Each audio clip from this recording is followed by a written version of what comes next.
Assalamualaikum warahmatullahi wabarakatuh. Tetap selalu semangat belajar di rumah. Kali ini kita akan belajar tentang bab 2 Kerajinan Tekstil Prakarya kelas 7 semester 1. Nah, materi ini adalah lanjutan dari materi sebelumnya.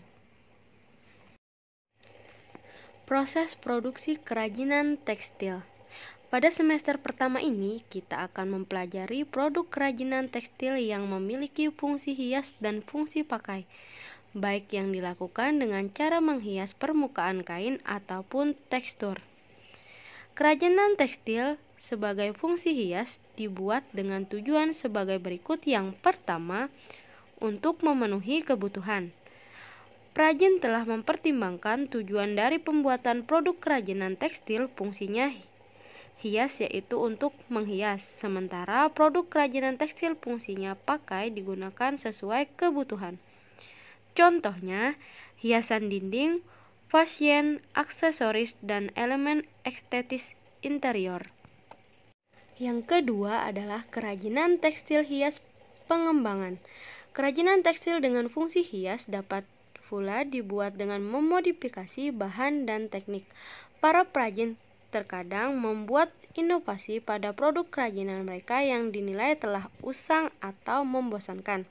Cara seperti ini dinilai berhasil untuk dapat meningkatkan daya tarik dan nilai jual produk yang dimaksud. Proses kerajinan tekstil yang pertama itu tapestry.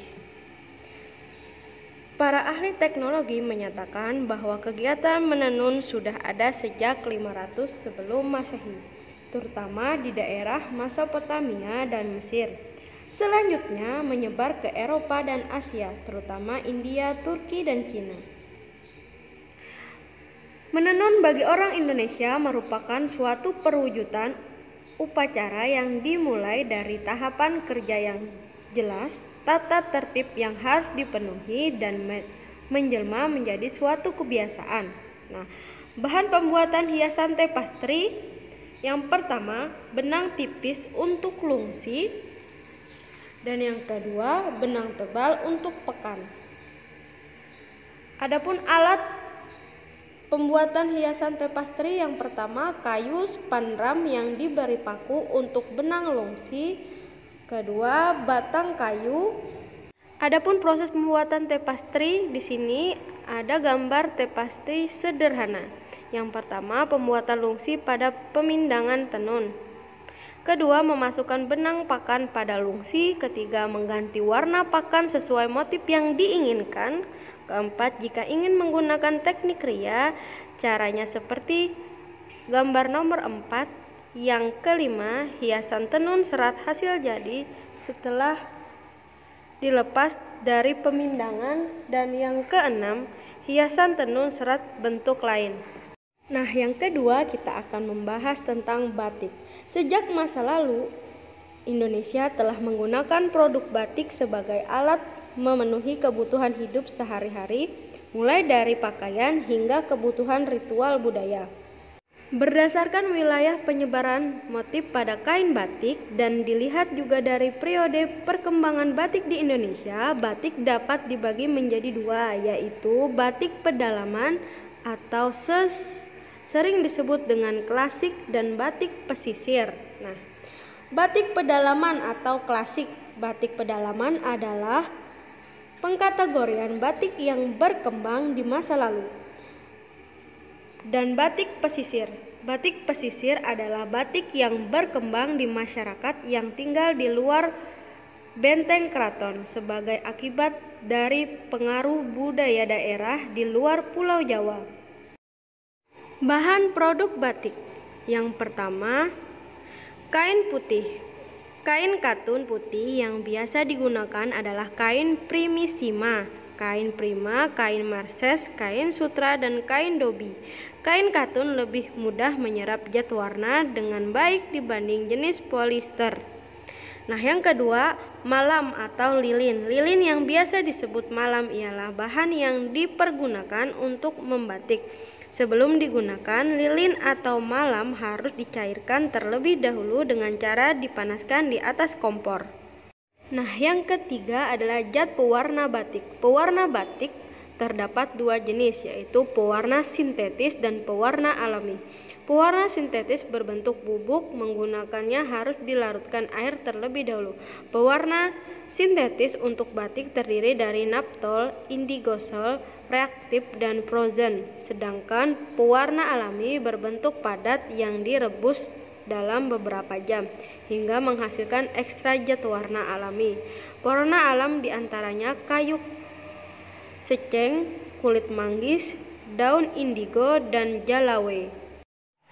Alat produksi batik. Peralatan batik terdiri dari berbagai macam, namun yang utama adalah kompor, wajan, dan canting. Nah, canting adalah alat yang dipakai untuk memindahkan atau mengambil cairan. Canting terdiri dari canting tulis dan canting cap. Yang kedua, kompor. Kompor adalah alat untuk membuat api untuk menanaskan lilin malam. Kompor yang biasa digunakan adalah kompor dengan bahan bakar minyak. Nah, yang ketiga, wajan. Wajan ialah perkakas yang digunakan untuk mencairkan malam. Wajan dibuat dari logam baja atau tanah liat. Wajan sebaiknya bertangkai supaya mudah diangkat dan diturunkan dari perapian tanpa menggunakan alat lain. Adapun proses pembuatan batik. Dalam proses pembuatan batik dikenal ada 3 teknik, yaitu teknik cap, teknik tulis, serta teknik campuran cap dan tulis. Batik dengan teknik cap diperuntukkan dalam pembuatan batik dengan bentuk pengulangan motif. Motif yang dibuat diperhitungkan dengan ilmu ukur sehingga hasilnya akan sesuai dengan keinginan. Batik cap tidak memerlukan pola di atas kertas. Dengan menggunakan cap, perajin sudah mengetahui secara pasti pola yang akan dihasilkan. Batik tulis dikerjakan dengan menggunakan canting dalam membentuk gambar awal pada permukaan kain. Sedangkan teknik campuran cap dan tulis diperuntukkan untuk meningkatkan kuantitas produk pesanan. Tujuannya agar pekerjaan menjadi lebih cepat dan mudah. Nah, yang ketiga adalah sulam. Kegiatan sulam sudah sejak lama dikenal dalam kehidupan manusia. Bahkan, usia sulam bisa dikatakan sama dengan ditemukannya pakaian, yaitu sejak ribuan tahun silam. Masyarakat di berbagai negara juga telah mengenal sulam ini dengan baik.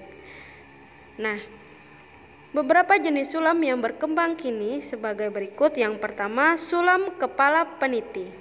Merupakan sulaman dengan tekstur menyerupai kepala jarum pantul yang berukuran kecil. Yang kedua, sulam bayang merupakan jenis sulam dengan teknik penempatan kain yang bertindih. Kain warna diletakkan pada bagian dalam atau bawah kain dasar, sedangkan sulam dilakukan pada bagian atas kain dasar.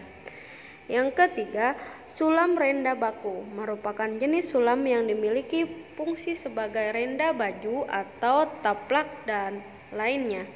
Yang keempat, sulam pita. Sulam pita menggunakan pita-pita dengan berbagai ukuran dan ketebalan yang bervariasi. Sulam ini menggunakan jarum sulam atau jarum kasur yang memiliki lubang benang dengan berukuran besar. Nah, yang keempat adalah jahit aplikasi. Menjahit adalah sebuah kegiatan menyambungkan dua buah kain dengan menggunakan benang dan jarum. Menjahit selalu dikatakan identik dengan pekerjaan perempuan, padahal menjahit banyak juga diminati oleh kaum laki-laki. Nah, adapun jenis-jenis menjahit, yang pertama adalah jahit aplikasi standar atau online.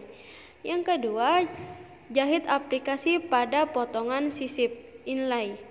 Yang ketiga, jahit aplikasi pada potongan motif. Dan yang keempat, jahit aplikasi pada lipatan potongan. Tugas kalian di rumah adalah yang pertama, apa yang disebut dengan tapestry dalam proses pembuatan tekstil. Yang kedua, apa yang disebut dengan batik dalam pembuatan tekstil.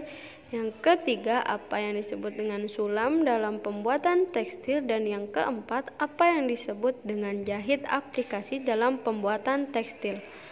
Oke, selamat belajar.